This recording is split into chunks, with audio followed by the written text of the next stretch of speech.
everyone. My name is Hannah Bothner, and I'm the short film program director for Tallgrass Film Festival. Thank you so much for tuning in to this virtual Q&A with the director, writer, and producer of the film All Sit, Susanna Mergani. It's really Right, exciting. absolutely The right. first time I said your first name out loud too. It's just Um, like Hannah, but Susanna, Susanna, yes. yeah. I love it. Well, my very first question to you about All Sit is what was your reason for making this film? What was your source material? You are also the writer of it, so I assume you were the source of all of it. So I'm from Sudan. I currently live in Qatar, but I'm from Sudan, and I lived in Sudan when I was young, as a young girl and as a teenager. And these are kind of my memories of growing up in Sudan and having not experienced arranged marriage myself, but a lot of my friends and my neighbors were experiencing that at the time, and that always stuck with me. As a 15-year-old girl, to have one of your friends' marriage being arranged, and just really trying to understand that and understand how she feels and what she's going through, and really talking to her and just trying to figure all of this out, because it's not I mean, when people in the West, for example, think of arranged marriages, they always think of it as, a completely negative thing, whereas in the family structure of Sudan, it's really protecting the girl and really trying to find the best solution for her, or the best match for her, even though she becomes, through too much love, she becomes the person with the least option and the least voice. So in a way, Right. it's kind of counterproductive, even though the intention is good. So that was really my source, was to just try to understand how the girl feels through all of this, and to deliberately keep her silent, because she really doesn't have a choice, and nobody ever asks her, do you want yes or no? And so I just thought that always stuck with me. And when I became a filmmaker, this was one of the stories I wanted to tell. Absolutely. And you filmed in the Sudan, correct? What Exactly was right. what was We filming in the Sudan like? It was as interesting as it was challenging. Uh-huh. So we do not have a film industry in Sudan, but what we do have are extremely talented crew members who work in commercials and who work for television. So we do not have a cinema industry. We do not have feature films being made. We have a few that are made by individual efforts. So the filmmaker has to go against all odds to make one feature film. And I think we have something like 8 feature films in the history of Sudanese cinema, in the history. So as you can imagine, filmmaking is not a thing, but you do have talent. So it was very easy to make a film at the same time that it was very hard. So it was very easy to get the very talented crew, but it was very hard to get actors. So all of the young actors in the film, this is all of their first time. They all auditioned for the film.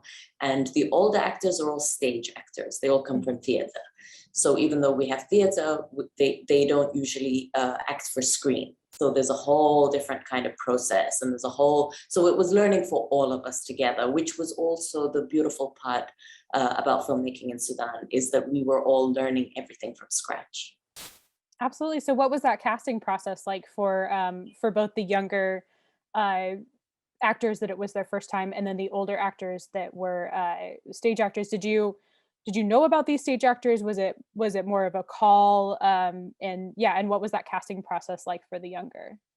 Yeah, so for the older actors, we were just given recommendations. Someone just said, hey, give us the outline of what you need, and this is your woman.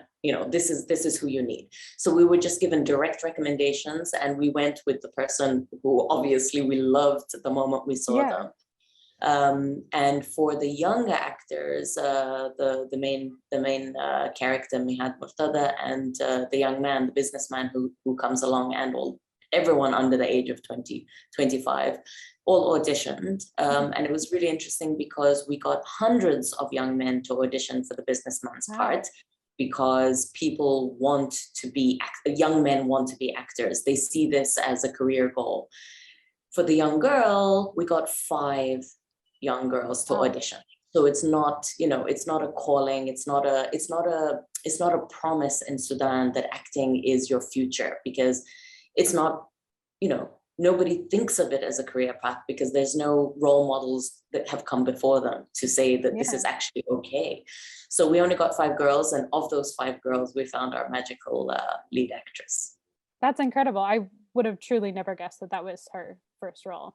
What was it like working with so many people that haven't uh, acted on screen before? Do you have any words of advice for any filmmakers out there that are directors out there that are directing people for the screen for the first time?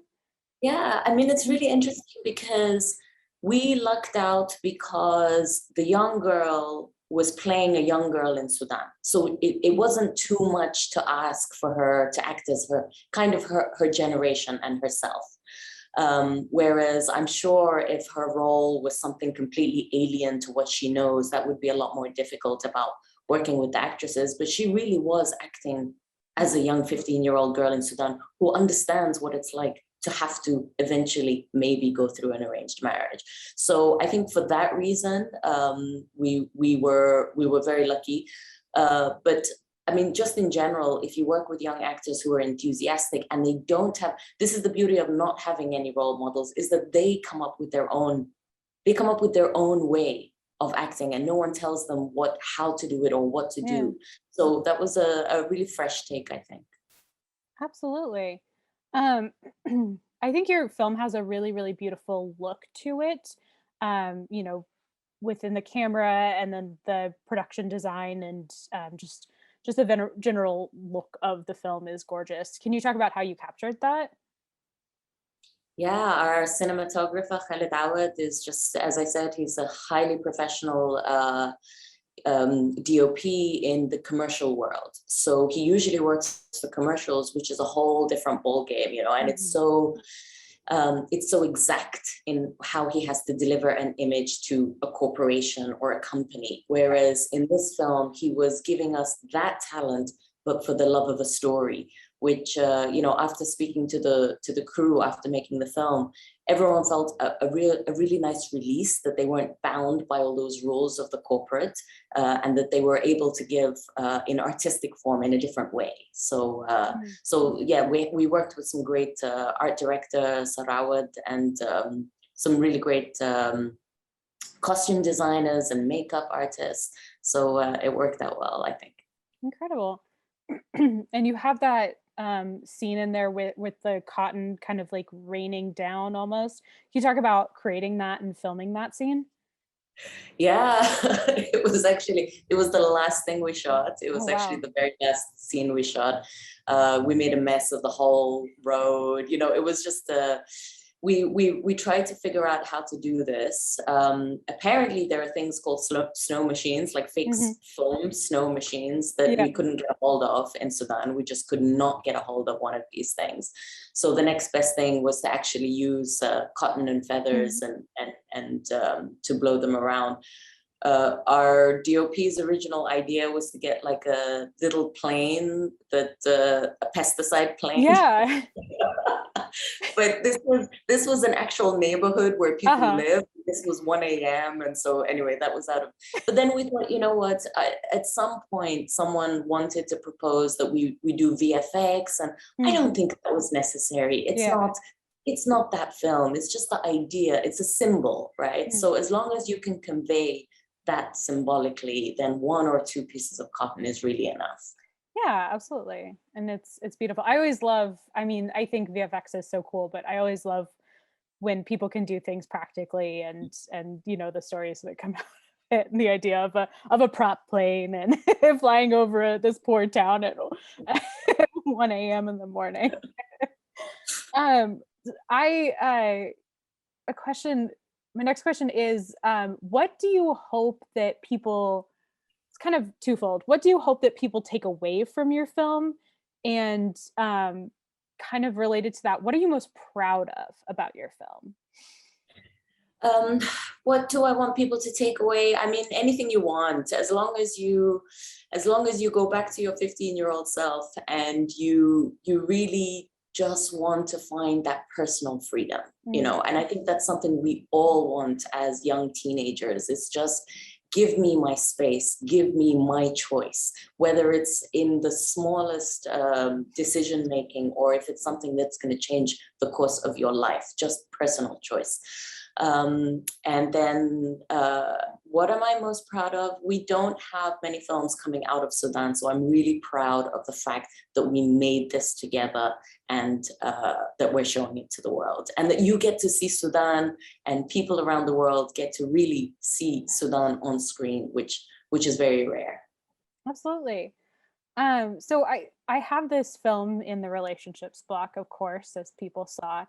And I think for me that was a couple of different reasons. You know, I loved the exploring this idea of, that romantic relationships and the arranged marriages, but then also I think that the relationships within the family are really really pronounced in this film as well, and getting to see the relationship between the young woman and the older woman in the film too was really incredible, and seeing this woman who has been through what this younger woman has been through. And can you talk a little bit about, the relationships in the film, since that is the name of the block?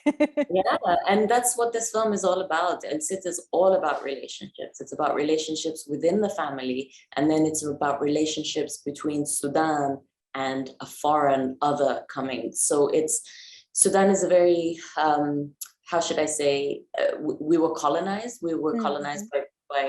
by Britain for a very long time, and so those wounds are still there.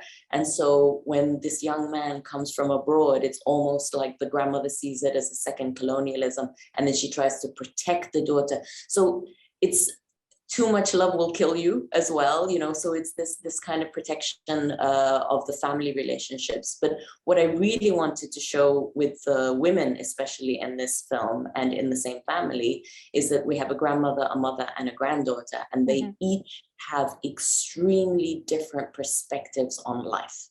So you have the grandmother who is staunchly traditional, and then you have the mother who's a social climber, and then you have the daughter who's just trying to figure all of this out.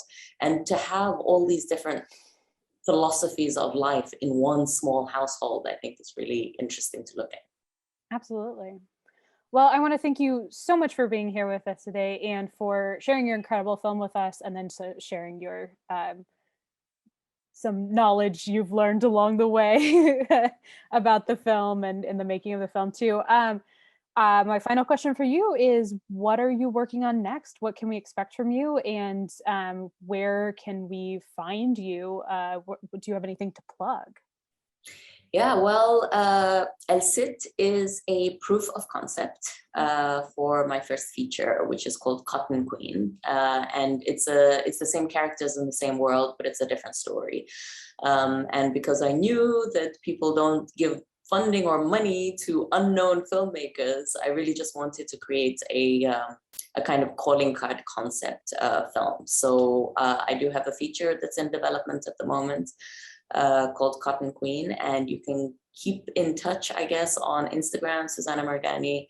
I'm not very good at social media, but I do what I can. Yeah. Well, here is looking forward to the ninth Sudanese film being yours, feature film being yours. Thank you Thank so much, you. Susanna. And thank you all out there for tuning in. We hope you enjoyed the films.